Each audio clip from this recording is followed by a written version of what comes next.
জল্পনা চলছিল গত 10 দিন ধরে, আর তাতেই এবার শিলমোহর পড়ল সোমবার রাতে। কলকাতা পুরসভার কয়েক দশকের কাউন্সিলর তথা মধ্য কলকাতার প্রভাবশালী কংগ্রেস নেতা সন্তোষ পাঠক যোগ দিলেন এবার বিজেপিতে। ভোটের মুখে সন্তোষের মুখে এবার বর্ষিয়ার নেতার এই দল বদলের প্রত্যাশিতভাবেই বিজেপির টিকিটে টার ভোটে লড়ার সম্ভাবনা নিয়ে আলোচনা শুরু হয়ে গিয়েছে। রাজ্য বিজেপি সভাপতি শ্রমিক ভট্টাচার্য, সাধারণ সম্পাদক লকেট চট্টোপাধ্যায় এবং দুই কেন্দ্রীয় নেতা বিপ্লব দেব এবং অমিত মালবের উপস্থিতিতে সন্তোষ বিজেপিতে যোগ দেন। রাজ্য বিজেপি বিধাননগর দপ্তরে শ্রমিক উত্তরীয় পরিয়ে এবং পতাকা হাতে দিয়ে সন্তোষকে বিজেপিতে আনুষ্ঠানিকভাবে স্বাগত জানান।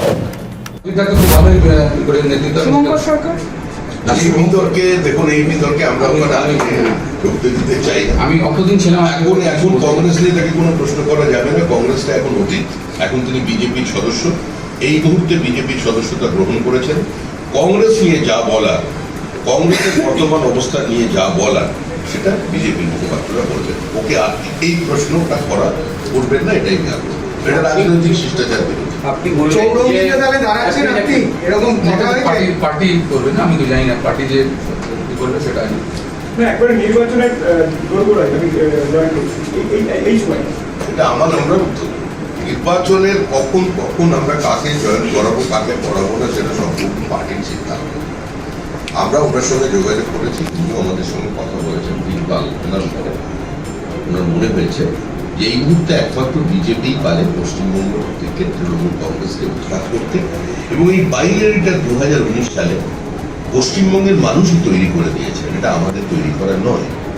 একবার এই বাইনারি ভেঙেছিল একটি উপনির্বাচন, কংগ্রেস এবং সিপিএম যৌথভাবে একজন প্রার্থীকে জিতিয়েছিল, কিন্তু সেই নবজাত শিশু হঠাৎ দুজনের অজান্তে তিনি হামাগুড়ি দিয়ে উল্টো দিকের বাড়িতে ঢুকে পড়েছেন। সুতরাং পশ্চিমবঙ্গের মানুষ এই মুহূর্তে জানেন কংগ্রেসকে জেতালে সে আবার হয়তো নীল সমুদ্রে স্নান করে নেবে, সরাসরি ভোট হচ্ছে। আর এই ভোট তৃণমূল বনাম জনতার ভোট। এই ভোট শুধুমাত্র বিজেপি বনাম তৃণমূল কংগ্রেসের নয়, পশ্চিমবঙ্গের সাধারণ মানুষ, পশ্চিমবঙ্গের শিক্ষিত যুবক যুবতী যাদের মেধা প্রকাশিত হয়েছে, পশ্চিমবঙ্গের অসংগঠিত শ্রমিক, পশ্চিমবঙ্গের ভূমিহীন কৃষক যাদের বর্গা কেড়ে নেওয়া হয়েছে, আলু চাষিদের যাদের আজকে আত্মহত্যা করতে হচ্ছে, যে চাষের ডিসাইড করবে। আমি তো লড়তে জানি, আমি ছেড়ে দেবো নাকি? আমি লড়বো, আমি তো আজ অব্দি লড়ে গিয়ে আছি। এখানে একটু শক্তভাবে আরও লড়া যাবে। এখানে অনেক এমএলএ এমপি হেনাদেনা আছে, অনেক ছেলেরা আছেন, আরও ভালো লড়াই হবে। তার মানে কি কারণ, আপনি যখন কংগ্রেসে ছিলেন তখন এই লড়াইটা ভালোভাবে লড়া যাচ্ছিল না, তাই আপনারা তো জানেন কীভাবে লড়াই লড়েছিলেন। ক্যামেরার দিকে আপনারা দেখেছেন কীভাবে, যখন যেমন যাই দেখেন আমি লড়াই থেকে জানি যে ভালো শক্ত করে লড়াইটা হবে।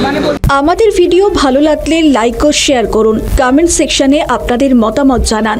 আরও ভিডিও পেতে আমাদের চ্যানেলটিকে সাবস্ক্রাইব করুন এবং প্রতি মুহূর্তে খবরের আপডেট পেতে প্রেস করুন বেল আইকন।